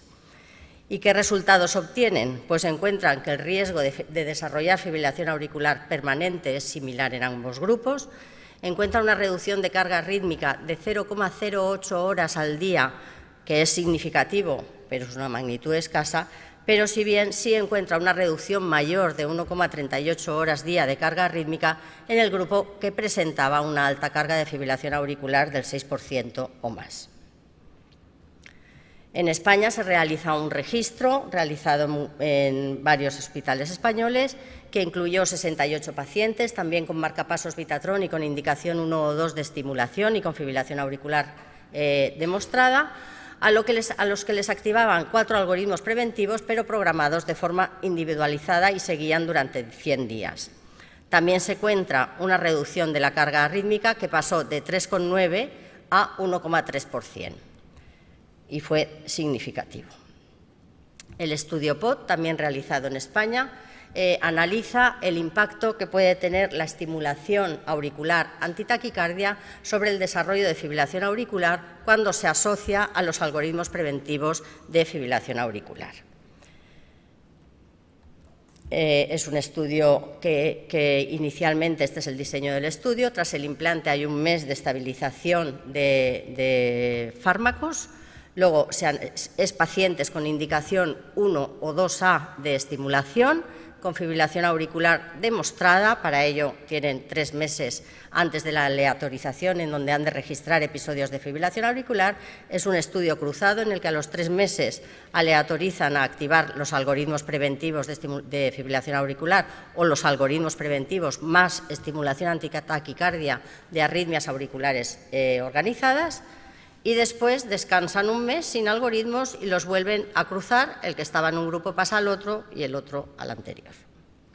Pues bien, ¿qué resultados obtienen? De nuevo, de 199 pacientes que había que incluir, solo se pueden aleatorizar 85 pacientes. Este estudio está realizado con marcapasos AT500 de Medtronic y digo que solo pueden aleatorizar 85 pacientes porque el criterio de aleatorización era que durante este primer periodo presentaran 30 minutos o más de fibrilación auricular a la semana. ¿Qué resultados se encuentran? Pues que en ambos grupos se reduce la carga arrítmica en el primer periodo en un 72% y que no hay una reducción significativa en el segundo periodo.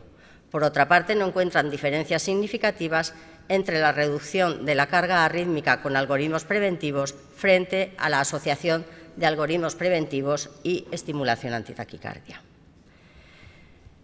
También para tratar de paliar los efectos de los seguimientos cortos, Hillis en el año 2009 publica este estudio, también realizado en pacientes con indicación de estimulación y con fibrilación auricular demostrada, con marcapasos AT500, en el que finalmente pretendía incluir más pacientes, pero finalmente solo incluye 71, porque desaparece el dispositivo, y los aleatoriza a estimulación DDD más algoritmos preventivos más estimulación o DDD más estimulación antitaquicardia sin algoritmos preventivos.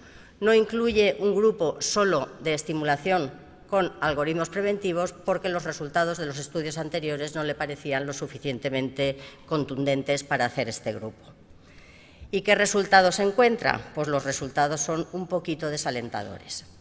La carga arrítmica se mantiene estable a lo largo del seguimiento en pacientes con estimulación DDD, se mantiene estable a lo largo del seguimiento en pacientes con algoritmos preventivos más estimulación antitaquicardia, pero aumenta de forma significativa a lo largo del seguimiento en aquellos pacientes a los que les activa únicamente la estimulación antitaquicardia.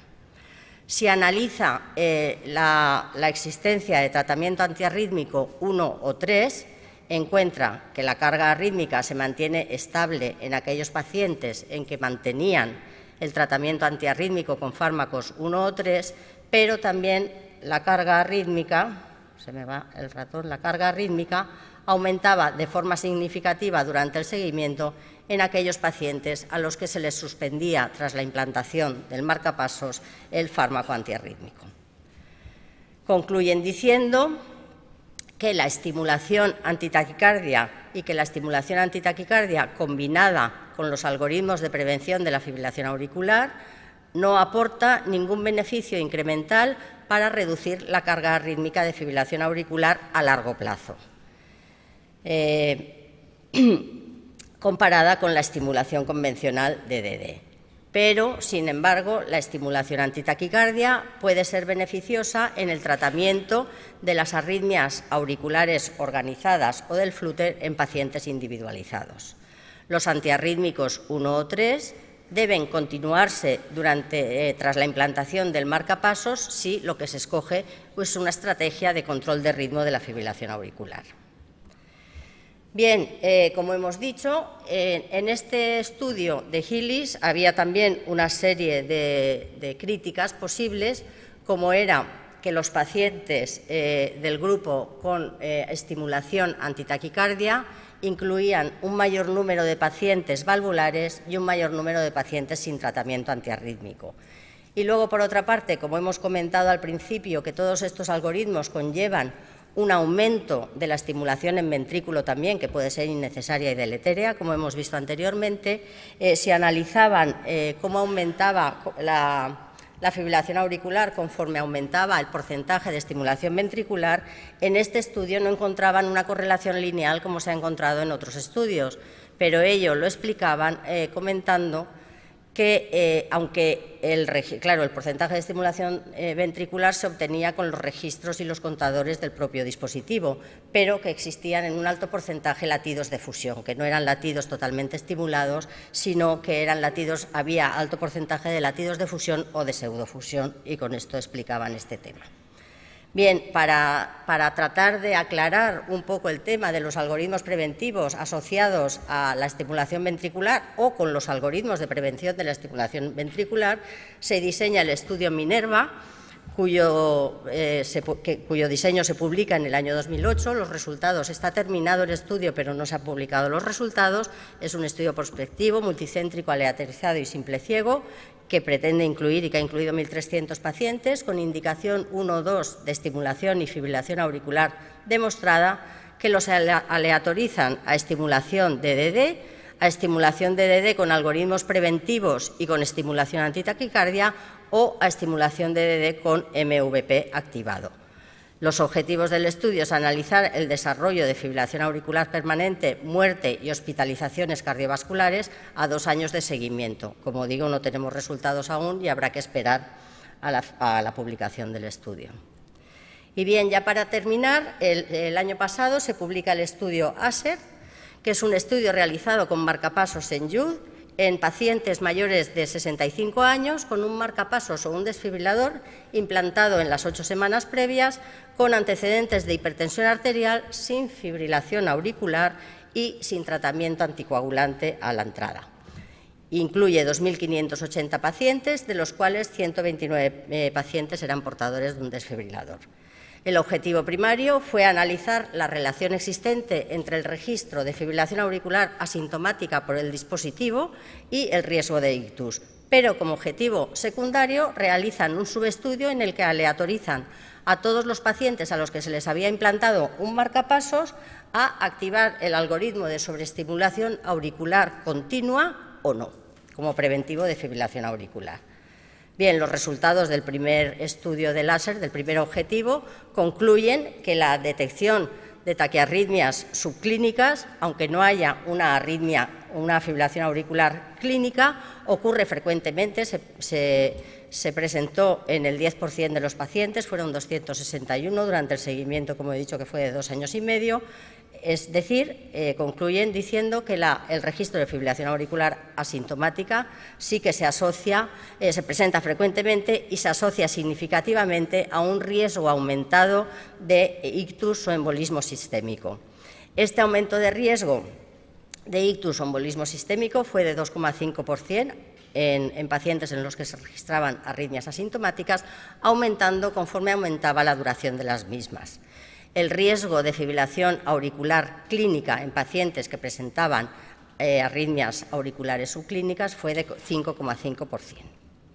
Bien, y en el subestudio del láser, que era el grupo de pacientes con marcapasos que aleatorizaban a recibir sobreestimulación auricular continua como algoritmo preventivo de fibrilación auricular o no, no hubo diferencias en cuanto a efectos adversos, no hubo diferencias en cuanto a incidencia de ictus, muerte, embolismo periférico o ingreso por insuficiencia cardíaca durante el seguimiento.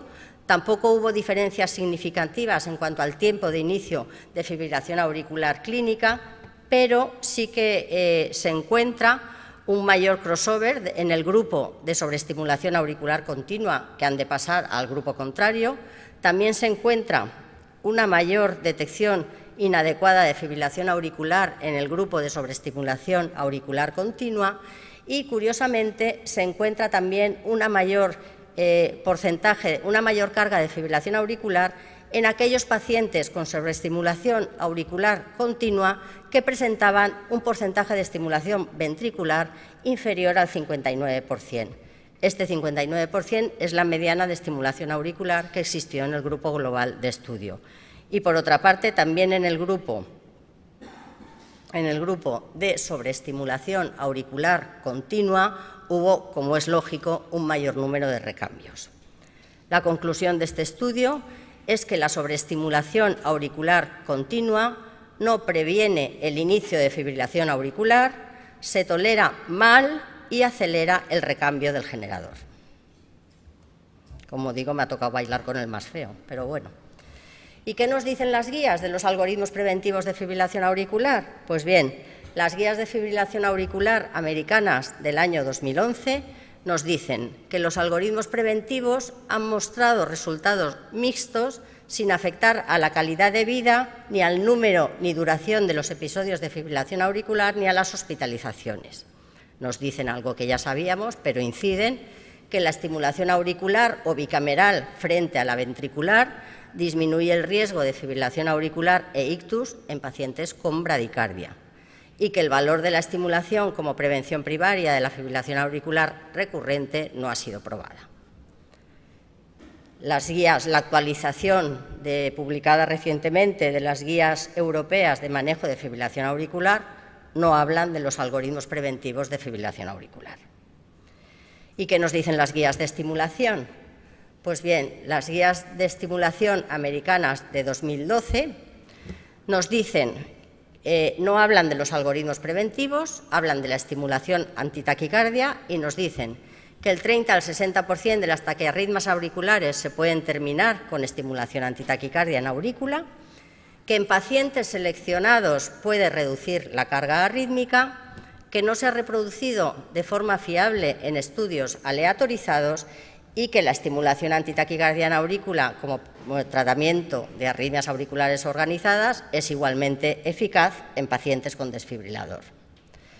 Y así establecen con una indicación 2B con nivel de evidencia B el que la estimulación permanente se puede considerar para la prevención de la fibrilación auricular recurrente, refractaria a drogas y sintomática en pacientes con enfermedad del nódulo sinusal.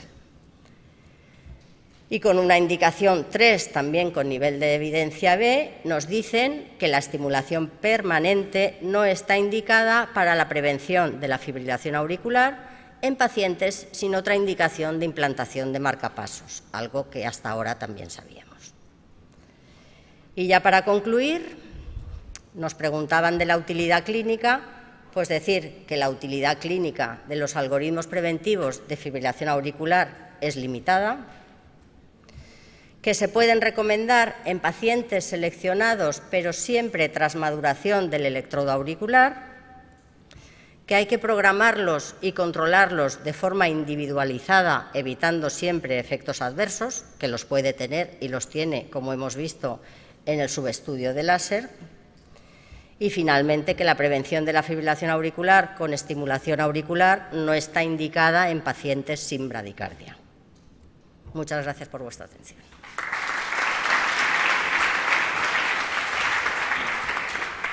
Muchísimas gracias, doctora Sánchez-Tello. Tenemos un turno de 5 minutos para preguntas. El doctor Carmona, ¿me pueden dar un micro, por favor?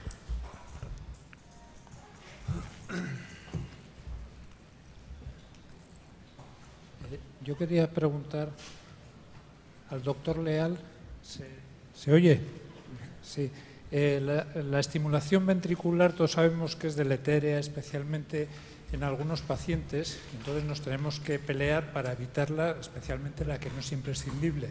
Pero está claro que algunas veces hay que pagar un precio por esto y es, por ejemplo, alargar excesivamente el intervalo AV, con lo cual tiene el efecto perjudicial de perder la sincronía AV, que en algunos pacientes puede ser importante, o hacer pausas largas o cambios bruscos de la frecuencia, que en algunos pacientes puede desencadenar arritmias ventriculares.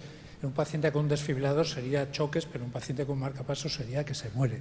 Entonces, yo lo que le quería preguntar es ¿cuál establecería en la práctica el límite por el que pelearse por evitar la estimulación ventricular? Un intervalo AV por encima de 220, unas pausas por encima de unos valores determinados, unos pacientes concretos en los que igual hay que olvidarse un poco de pelearse tan a tope por evitar la estimulación ventricular.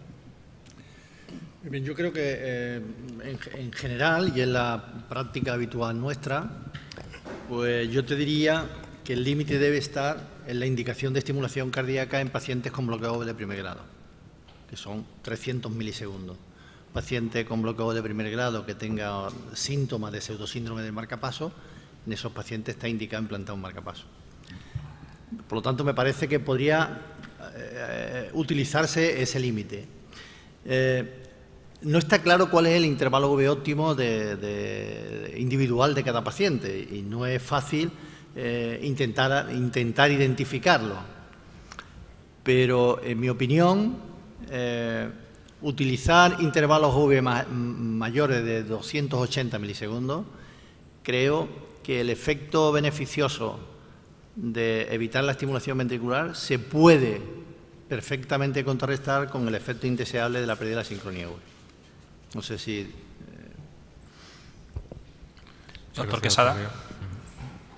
Sí, no, yo quería ofrecer algún dato a esto que apoya lo que Juan ha comentado en su exposición sobre el estudio Dan-Pace, que nos alerta de que cuando prolonga uno el intervalo AV aparece mayor riesgo de fibrilación auricular. Nosotros terminamos hace muy poquito el estudio Prefer MVP, que lo presentamos en Roma y que ha salido para publicación ahora, que era en pacientes que tenían una necesidad de recambio del dispositivo y no habían tenido problemas con mucha estimulación ventricular, un porcentaje del 40%, se aleatorizaban a MVP o el intervalo AV que ya tenían. Y nos hemos encontrado con la sorpresa, Jens Nielsen estaba también en el comité de dirección del estudio, de que hemos reproducido los mismos datos del Dan-Pace. En el momento en que uno prolonga el intervalo AV más de 220, yo sería aún más cauto todavía que los 300. De 250 o 220, el riesgo de fibrilación auricular en algunos pacientes empieza a dispararse. Probablemente en los pacientes en los que la estimulación ventricular es muy perjudicial, disfunción ventricular previa, infarto previo, bloqueo completo de rama previa, los que han tenido mucha exposición ya a sincronía, a lo mejor ese efecto no es tan malo, pero en la población de pacientes normalita, probablemente la pérdida de la sincronía AV en términos de fibrilación auricular cuesta más que la pérdida de la sincronía AV. La doctora Fidalgo, ¿podrían dar el micro, por favor? Tercera fila. Bueno, yo quiero felicitaros a todos, la verdad es que ha estado muy bien y quería, por supuesto, abundar sobre estos algoritmos que nos traen a mal traer. Yo quería hacer un comentario acerca de uno de los estudios que has puesto, que es el Intrinsic, porque yo creo que se están mezclando así bastantes cosas. El Intrinsic, creo recordar que es el de Boston, que hablaba de buscar porcentajes de estimulación ventricular en pacientes que no necesitan estimulación que no sean por debajo del 20%. El MOST dijo que menos del 40%, se habla del 20% y del 40%. Y luego yo quiero también hacer una distinción porque da la sensación que es que ahora vamos a tener que estimular a todos, pero diferenciar los pacientes con disfunción sinusal y los pacientes con trastornos de conducción auriculoventricular. Sin profundizar en los estudios, la mayoría, como tú decías, ¿no?, de la AI, de los algoritmos, la búsqueda de intervalo AV o los MVPs, es decir, todos los sistemas, Yo creo que son muy útiles. Lo que se trata es de individualizar en cada paciente, ¿no? O sea, que un paciente que tiene un PR o un intervalo AV de 300, el riesgo de bloqueo AV es muy alto. Y no olvidemos los efectos deleterios también de esto. Nosotros hemos tenido un paciente con síncopes de repetición por un algoritmo de mínima estimulación ventricular, por ejemplo, ¿no? Por un paciente con disfunción ventricular. Quiero decir que son cosas bastante diferentes y hay que distinguir. Yo estoy absolutamente de acuerdo contigo y creo que efectivamente hay que utilizarlo y seleccionar correctamente a los pacientes. Y en relación con Aurelio, estuve intentando encontrar los resultados del PRIFE, se los pedí a Medtronic y me dijeron que estaba reservado la información que tú acabas de dar, ¿no?